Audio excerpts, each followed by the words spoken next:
8.4 is about rational expressions, and again, simplifying rational expressions.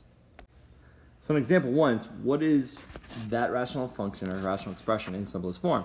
To state any restrictions on the variable. So again, we talked about, and it's why we did the stuff we did, this is all about factoring and canceling. 7x plus 10 over x squared minus 3x minus 10. So let's find my two AC numbers, top and the bottom. Okay, the top AC number, again, is 1 times 10, which is 10. And that gives me 1 and 10, but 2 and 5 are going to add together to be 7. The bottom, again, is negative 10 now. There can be different signs because of the negative, and we need negative 3. So we're going to have 2 and 5 as well again, but it's going to be 2 minus 5 now. So then take my shortcuts, and we can factor the top into x plus 2 times x plus 5, the bottom into x plus 2, and x minus 5.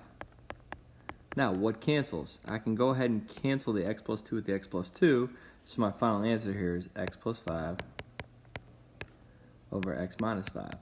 And again, just like we did with points of discontinuity in the last part of this chapter, you're going to end up having restrictions on your variables. So your domain, in this case, is going to be all real numbers, except x cannot equal what?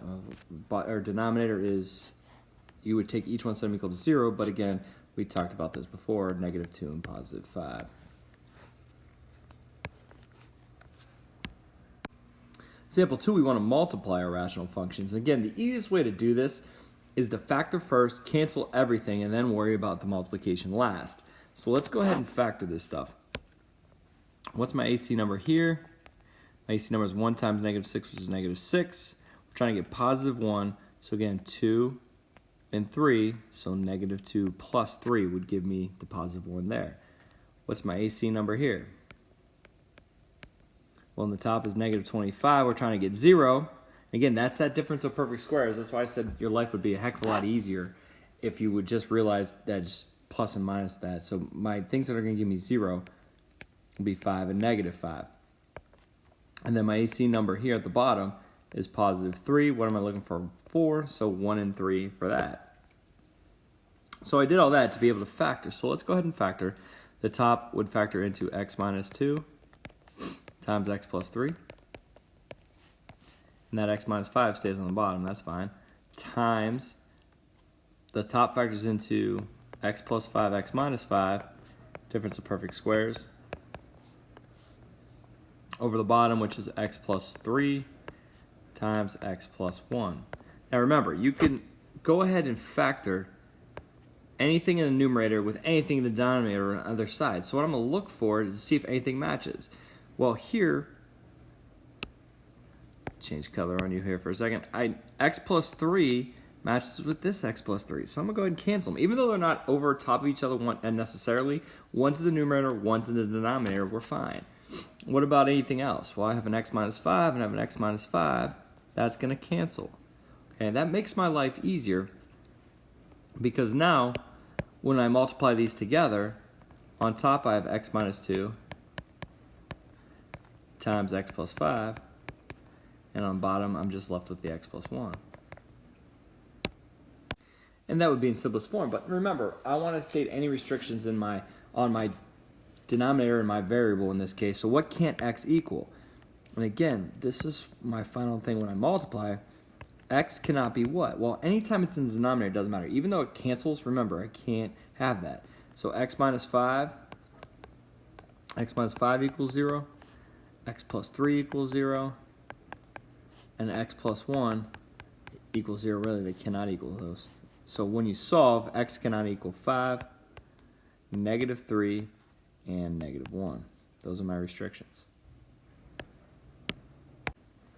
Dividing is not much different than multiplying, but remember, when we divide by a fraction, it's really the same thing as multiplying by the reciprocal, right?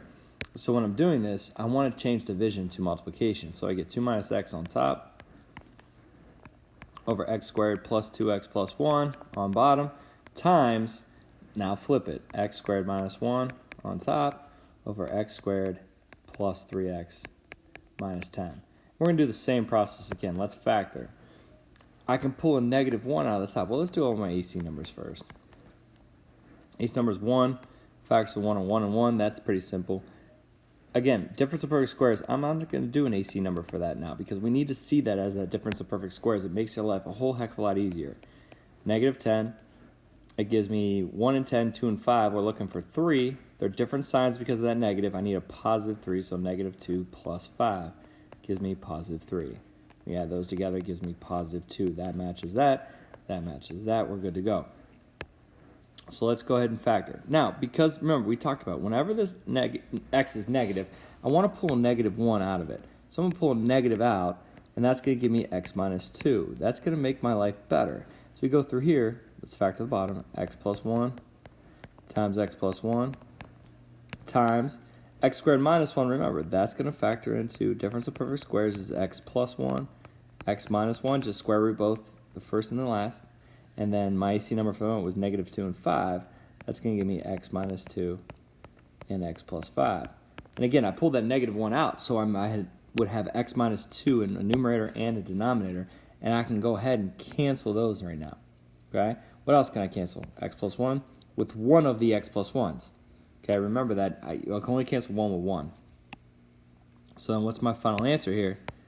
My final answer would be, got to keep the negative up there, x minus 1 over x plus 1 times x plus 5. Okay, that's my final answer. Now, what's my restrictions on my variable in this case? X cannot equal, well, let's look at what's in the denominator. X can equal negative 1. X minus 2 is the denominator, means it can equal 2. And x plus 5 is in the denominator, that means it cannot equal negative 5 as well. Also, don't forget that x squared minus 1 was originally in the denominator as well. So even though this x minus 1 is not in the denominator, it was originally there. So x can also not equal positive 1. That's tricky. That's where we're going to mess up.